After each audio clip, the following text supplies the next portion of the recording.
The scream didn't belong in a room like this. Crystal chandeliers glowed overhead. Champagne glasses caught the light. 300 guests in tailored suits and silk gowns leaned toward polished tables, smiling, relaxed, untouchable. Then, "Don't touch that." The sound tore through the ballroom like glass shattering. Every conversation died at once. A poor child stood frozen in the doorway, barefoot, thin, clothes hanging from her frame as if they'd never belonged to her. Her chest rose and fell too fast, eyes wide with something that looked like terror and certainty. Security moved instantly. "Sir!"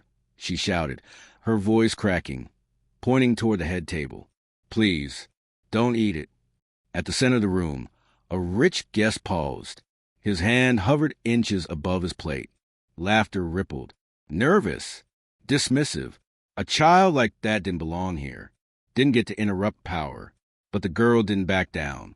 Her eyes never left the food, because she knew something no one else in that room did.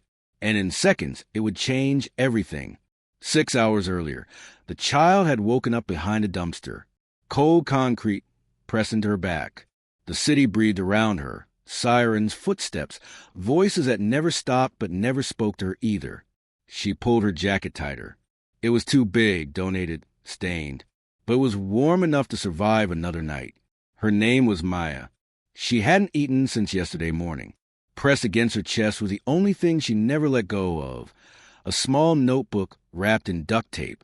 Inside were handwritten notes. Diagrams. Smells described in careful detail. Her father's handwriting. He'd been a cook once. A good one. The kind who taught her how food spoke before people did. How scent came before taste. How danger had a smell long before it had a name. One page was folded and worn soft from being touched too many times. "If something smells wrong," he'd written, "trust your nose before you trust people." Maya traced the words with her finger like a prayer. Since he died, no one trusted her. Not shelters, not social workers, not police. Poor kids learned early. Being invisible was safer than being believed. She tucked the notebook into her jacket and stood. Today, she'd try to find food. She didn't know she was walking toward the most dangerous room in the city. Across town, the charity gala unfolded exactly as planned. Waiters moved like choreography. Plates emerged flawless. The guests laughed easily, the sound of people who had never worried about tomorrow. At the center sat Daniel Whitmore, wealthy, respected, a man whose donations put his name on buildings. Tonight, he was being honored. Beside him sat his associate, smiling too much, watching too closely. No one noticed the subtle details, the tightness in that smile, the way his eyes flicked toward the kitchen every few minutes, the way his fingers tapped the table as if counting down. In the kitchen, a single plate was prepared differently from the rest, a garnish placed just so, a hand lingering longer than necessary. No cameras, no witnesses who mattered. The plan was simple. By the time anyone realized something was wrong, it would already be over, and the room upstairs would call it tragedy. Maya drifted through the service alley, searching for scraps. The smell hit her first. Not the good smells, garlic, butter, wine. Something sharp, bitter, wrong. Her step slowed. Her father's voice rose in her memory, calm but firm. Some dangers hide under sweetness. She followed the scent like it was pulling her.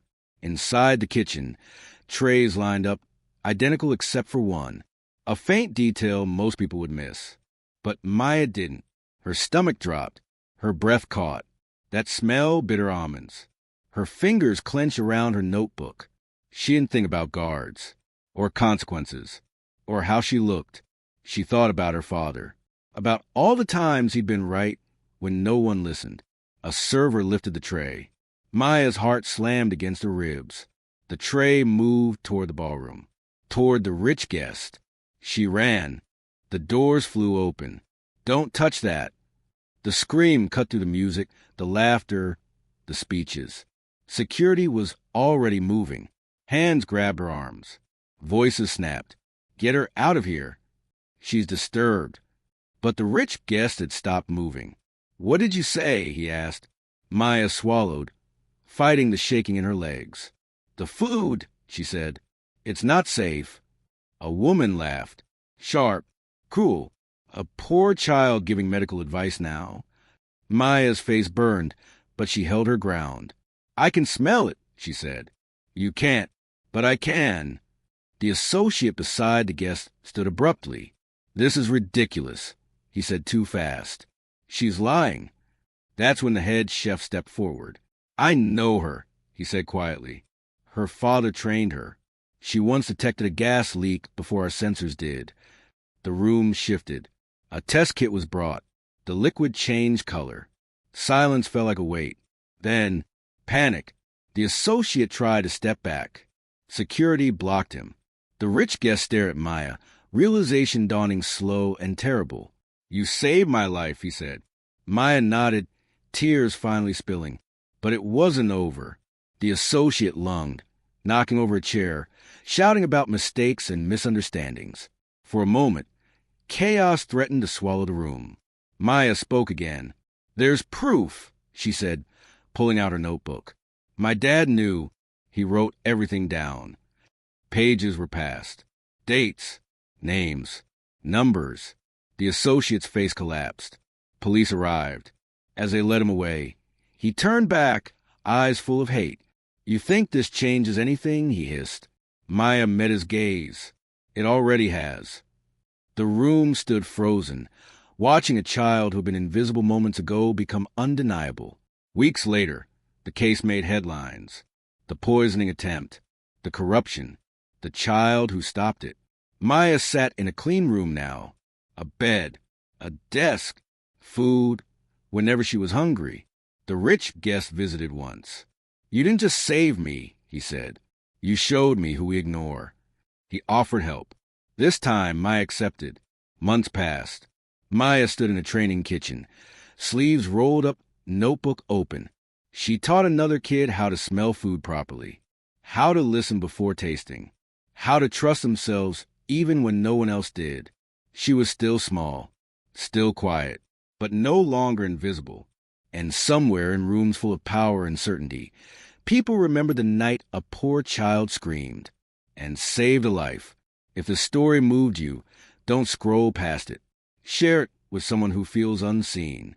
Because the most important warning you'll ever hear might come from the person you least expect.